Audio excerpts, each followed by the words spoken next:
but there are some games in the Premier League, 2 kicking off at 3, and actually both involving teams in the relegation battle. We're going to focus on the match at Kenilworth Road as Luton host Nottingham Forest. Now, I'm sure a lot of you are aware that the Hatters threw away a 3-0 half-time lead to lose 4-3 at Bournemouth on Wednesday, meaning they remain winless in 7 and they are in the relegation zone. They are 3 points behind 17th place Nottingham Forest, who they host today.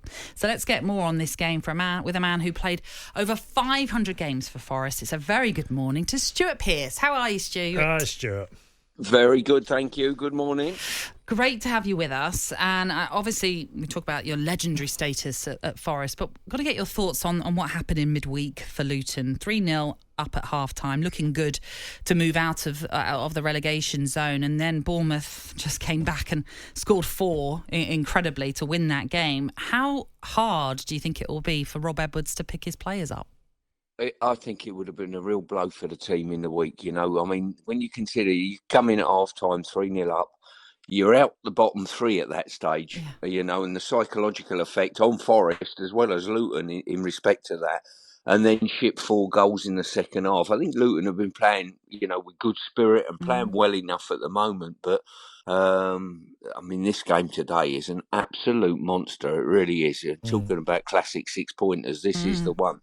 Well, they've got, Stuart, over the next 3 games, they got, you know, Luton have got Forest, and they got Palace at home and Fulham at home. So there's a batch of 3 games where you think, well, this is it really. This is where you're going to have to put some points on the boards, because there's games after that are trickier. But I feel like this is the golden opportunity for Forest actually to just get themselves a bit of distance as well. Yeah, Forest have got a decent running, to be fair. When you look at what they've got, I think they go to Everton on the last day as well, if I'm not mistaken. Sheffield United as well. Yeah. So they've got a really good they're run. Burnley. They're Burnley last game. Burnley, sorry. Yeah. So, listen, you know, it's in Forest's hands. The only thing that's looming on them is a potential points deduction that they're talking about. I don't know how that's rumbling at the moment. So, but listen, I think from the start of the season, everyone expected the 3 promoted teams, the way they've started, to probably get relegated. And at this moment in time, there's only Luton who look as though they could stage anything that could get anywhere near sort of Everton and Forest, maybe. Well, Awoniyi was injured, and you know, and they've gone 3 games without scoring, and you know that Forest. Look, Hudson-Odoi, I like him. I think since he's sort of gone to Forest, he's sort of feels like he's changed slightly as a player. The guy that was a kid at Chelsea and gone through the system, you know. And then you've got Alanga. There's youth and pace there, so there's things for Forest in their forward areas. I think they've always had a decent counter-attack threat. I think when Steve Cooper was there, he brought, you know, Alanga come in and Hudson-Odoi, so they had pace on the counter-attack. Iwobi was a decent hold-up player, and the front 3 are pretty competitive. You know, they're not a bottom 3 front 3. Let's say, you know, they've got enough power, pace, and counter-attack threat. You know, and listen, from there, it's a situation you've just got to defend well enough. But I think whenever they've lost Iwobi, he has been the catalyst for them not scoring goals and not being as effective. Yeah, I think in Nuno Espirito Santo's first 4 games, Forest averaged something like 2.25 goals a game. Now that's down to less than a goal a game. So they're struggling at the moment to find the back of the net. You're talking about reinvigorated careers with perhaps Callum Hudson-Odoi. I just want to get your thoughts on Ross Barkley and what he's been doing at Luton. Well, you know what? I was mulling over a couple of weeks ago what my team of the season would be. And I always like to put people in there that sort of, you're not your normal, we can all put De Bruyne in there and whatever. And, you know, yes, they might have had decent seasons. But I tell you what, Ross Barkley, for what he's done for Luton Town to make him competitive this year and where he's come from, you know, he was certainly a big talent. I worked with him at under 21 level. Then he went off the boil. For what he's done this year, I think he's worth a shout for the team of the year. I really do. Yeah. Does that mean you think he's a bit unlucky to miss out on England, or would you never really considered him?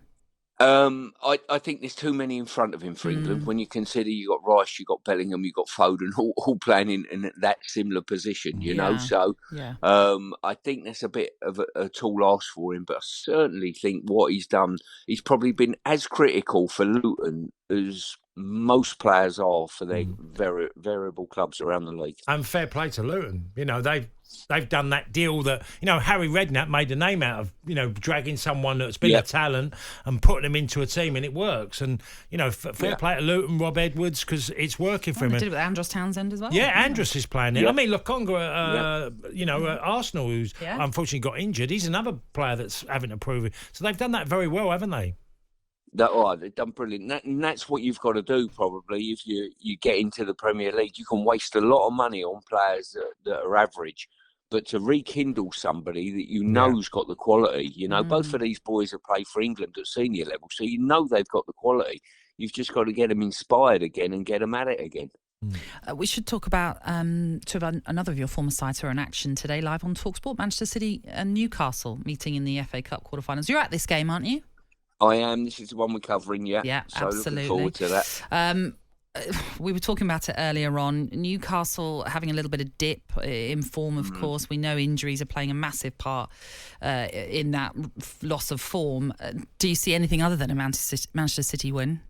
In all honesty, I don't. I think City are playing well enough, albeit I think I was really disappointed with City's second half performance at Liverpool. I thought they were put on the ropes and couldn't get off it, you know what I mean? And couldn't wrestle momentum away from Liverpool. But I can't see anything else than City winning this game. I think it'd be a really good game, though. And Newcastle have just stuttered a little bit. I expected them to be a bit stronger this year, but a lot of that is down to injuries and whatever, and Pope being out for a long time, I think, hurt them more than you'd realise. Yeah, well, they're getting players back now. They're gradually coming back, Stuart, so that helps Newcastle.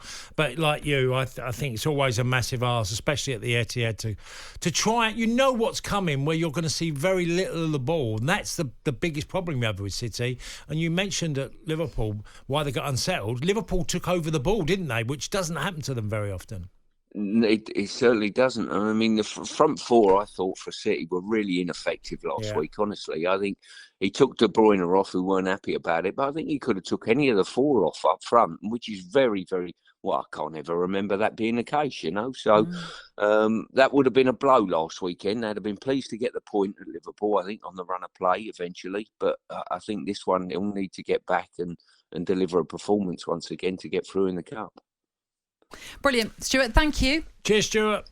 My pleasure. Take care. Have a good weekend. Always great to Cheers. chat to you. Stuart Pearce there, who'll be part of our commentary team for Manchester City against Newcastle. It's live here on talkSPORT later on at 5:30. It kicks off for the second FA Cup quarter-final that we are bringing you. First up, it's Wolves against Coventry, which is a 12:15 kickoff. And then, of course, tomorrow we bring you Chelsea, Leicester and Manchester United against Liverpool. On AM, on DAB, via the talkSPORT app and on your smart speaker. talkSPORT.